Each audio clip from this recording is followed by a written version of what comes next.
اللهم صل على سيدنا ومولانا محمد. یہ تفسیر جاری ہے نا، اس میں بہت سارے سوالات موبائل کے ذریعے سے آتے جا رہے ہیں. مجھے بھی بہت سارے سوالات آئے بھائی.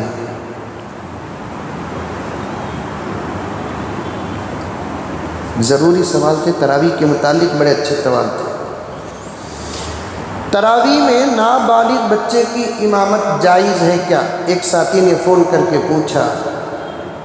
دیکھیے، نابالغ بچے کی تراویح جائز نہیں ہے، یہاں تک کہ بالغ ہونے کے اگر قریب بھی ہو جاتا ہے تب بھی اس کی تراویح نہیں ہو سکتی ہے.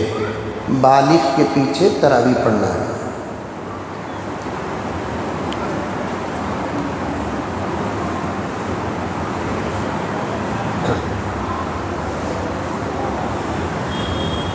ایک مرتبہ اگر تراویح پڑھا دیے 9 بجے کی تراویح، پھر 12 بجے وہی امام صاحب جا کر تراویح پڑھا سکتے ہیں کیا؟ ایک مرتبہ جیسے فرض نماز پڑھا دیتے ہیں فجر کی، تو پھر دوسری مرتبہ وہ امام صاحب جیسے نہیں پڑھا سکتے. تراویح بھی ایک ہی مرتبہ پڑھانا ہے، 2 مرتبہ نہیں پڑھا سکتے. ہاں، ایسا ہو سکتا ہے 10 رکعت یہ مسجد میں پڑھا ڈلے اور 10 رکعت وہاں جا کر پڑھا رہے ہیں تو یہ ہو سکتا ہے. لیکن 20 رکعت بھی اگر حافظ صاحب تراویح پڑھا دیے ہیں تو پھر دوسری جگہ جا کر وہ اور نہیں پڑھا سکتے. سال بھر ایک حافظ صاحب داڑھی مناتے ہیں لیکن رمضان کے قریب داڑھی منانا چھوڑ دیتے ہیں، داڑھی بڑھ جاتی ہے، کیا ان کے پیچھے تراویح ہو سکتی ہے؟ ان کے پیچھے بھی تراویح مکروہ تحریمی ہے. مکروہ تحریمی ہے، حرام کے قریب ہے، کیونکہ داڑھی منانے والا فاسق ہوتا ہے. فاسق کے پیچھے امامت جائز ہے. ہاں، شوال، ذی القعدہ، ذی الحج میں داڑھی مناتا تھا.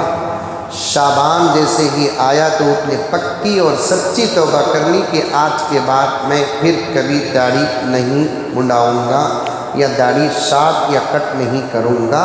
سچی توبہ کر لیا اور وہ اپنی توبہ کا اقرار بھی کرتا ہے تو تب اس کے پیچھے جائز ہے. سمجھ میں آئی بات؟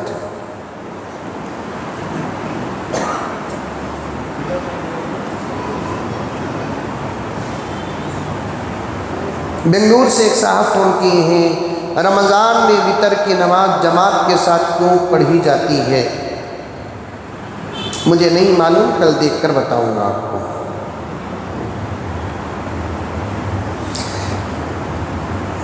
بھدراوتی سے ایک صاحب فون کر رہے ہیں کہ افطاری کے ٹائم سے 5 یا 10 منٹ پہلے اچانک بیمار ہو گئے تو افطاری کر سکتے ہیں؟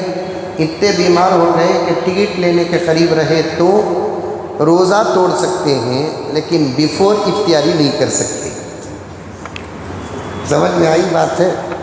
موت کے قریب آ گئے، پانی منہ میں نہیں ڈالیں گے تو پھر کچھ بھی ہو سکتا ہے، تو روزہ توڑ سکتے ہیں.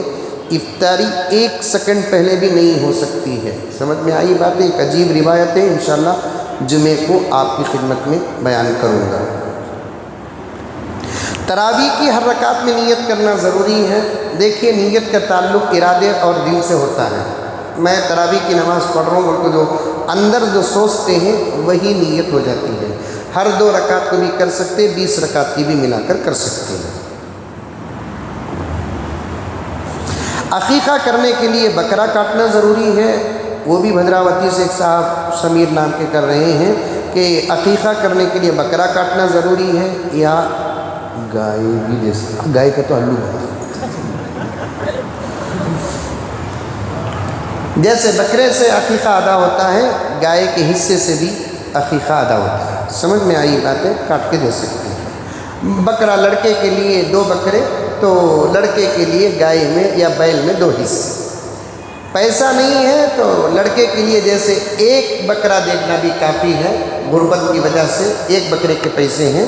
بالکل اسی طریقے سے گائے میں بھی ایک حصہ دینا جائز ہے۔ صدقہ کیسے آدمی کو دینا؟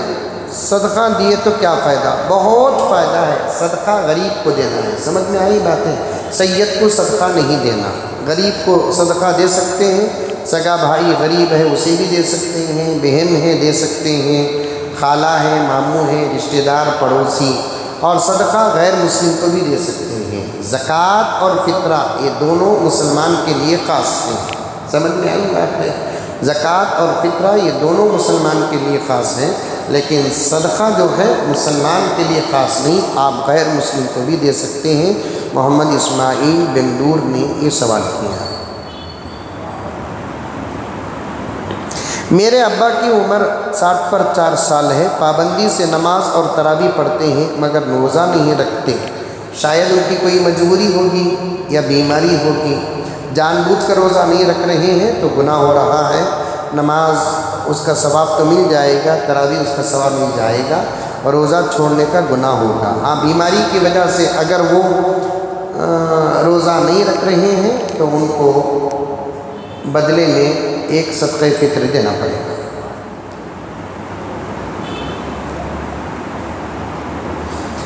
عجیب سوال ہے، پٹنہ سے ایک صاحب کر رہے ہیں، ضیاء الرحمان نام کے، چاند رات کے دن ہمارے ہاں تراویح نہیں پڑھی گئی، صدر صاحب اور سیکریٹری صاحب نہیں تھے، کہتے کیا صدر صاحب تراویح اور سیکریٹری وطر پڑھانا تھا کیا؟ صدر صاحب رہے یا نہ رہے، امام صاحب تھے، اگر حافظ کا انتظام نہیں ہوا تو علم طرح سے تراویح پڑھانا ہے۔ ایک بات ذہن میں رکھ لیں، تراویح الگ چیز ہے، تراویح میں قرآن پڑھنا الگ چیز ہے۔ تراویح ایک الگ سنت ہے اور تراویح کی نمازوں میں قرآن پڑھنا الگ سنت ہے۔ اگر کہیں حافظ صاحب کا انتظام نہیں ہوا تب بھی وہاں پر تراویح پڑھنا پڑے گا۔ اب کیسے تراویح وہاں پڑھیں گے؟ قرآن یاد نہیں ہے نا، جو صورتیں یاد ہیں انہی صورتوں سے آپ کو تراویح پڑھنا پڑے گا۔ اور ہمارے یہاں 10 دن کی تراویح، 15 دن کی تراویح، 6 دن کی جو تراویح چل رہی ہیں، وہاں کے لوگ قرآن کو زیادہ ترجیح دے رہے ہیں، تراویح کی نماز کو ترجیح نہیں دے رہے ہیں۔ جتنی ترجیح قرآن کو دے رہے ہیں اتنی ہی ترجیح تراویح کو دینا پڑے گا، کیونکہ مہینہ بھر تراویح آپ کے لیے سنت موقدہ ہے، قرآن سننا یا سنانا سنت موقدہ نہیں ہے۔ سمجھ میں آئی بات ہے؟ یہ مسئلہ سنیں، یہ شاید بہت سارے لوگوں کو مسئلہ نہیں معلوم ہے۔ تراویح کی 20 رکعت نماز سنت موقدہ ہے، اس میں اگر قرآن بالترتیب پڑھتے ہیں تو نور علی نور ہے، یہ بھی ایک سنت ہے۔ بائی چانس اگر تراویح کی 20 رکعت میں قرآن پاک نہیں پڑھے گئے تو تراویح تو پڑھنا ہی پڑے گا۔ لوگ قرآن کو ترجیح تو دے رہے ہیں، پورے مہینے کے تراویح کی 20 رکعت کو ترجیح نہیں دے رہے ہیں، بہت بڑا گناہ کر رہے ہیں۔ پورا مہینہ تراویح کی 20 رکعت نماز برابر پڑھنا، 20 پڑھنا، 19 پونا بھی نہیں پڑھنا، پورے 20 پڑھنا۔ ایک اچھا سوال ہے، چھوٹے بچے بیٹھے ہیں، اشارے سے کہہ دیتا ہوں، رمضان میں میاں بیوی مل سکتے ہیں؟ گھر میں رہتی بیوی کہاں جاتی ہے؟ رمضان میں ملاقات جائز ہے لیکن روزے کی حالت میں نہیں ہے، اس بات کا خاص خیال رکھیں، بہت احتیاط کرنا پڑے گا۔ بیوی سے ٹچ بھی کریں گے، کرنا جائز ہے، بھائی چانس اگر شہوت ہو، بیوی کو ہاتھ لگتی ہے، شہوت کے ساتھ ہاتھ لگاتے ہیں، خدا نخواستہ مزی کا خطرہ بھی نکل گیا، منی کا نہیں، مزی کا خطرہ بھی نکل گیا تو پھر روزہ بھی ٹوٹ جائے گا، قضا بھی کرنا پڑے گا، کفارہ 60 روزے رکھنا پڑے گا۔ 1 گرام سونے کو کتنا زکوٰۃ دینا ہے؟ 1 گرام سونے کی قیمت لگاؤ اور 100 میں 2.5 روپے کا حساب لگاؤ اور پورے سونے کو تولو، اس کی قیمت کتنی نکلتی دیکھو، 2.5% ڈال کر جو زکوٰۃ نکلتی وہ ادا کرو۔ محمد علی تمل ناڈو سے سوال کرتے ہیں،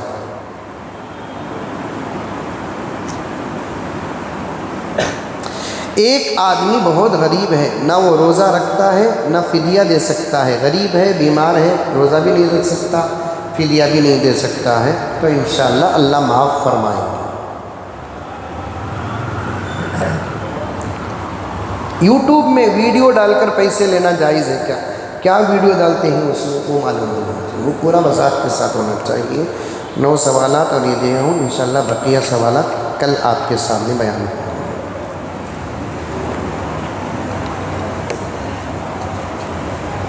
لک الحمد لک شکریہ اللہ، اللہم صلی علی سیدنا نبینا مولانا محمد وبارک وسلم۔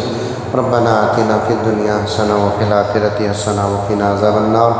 اللہم انک عفو کریم تحب العفو فاعف عنا یا کریم۔ صلی اللہ تعالی علی خیر خلق محمد وآلہ وأصحابہ اجمعین برحمتک یا ارحم الراحمین۔ الحمد للہ۔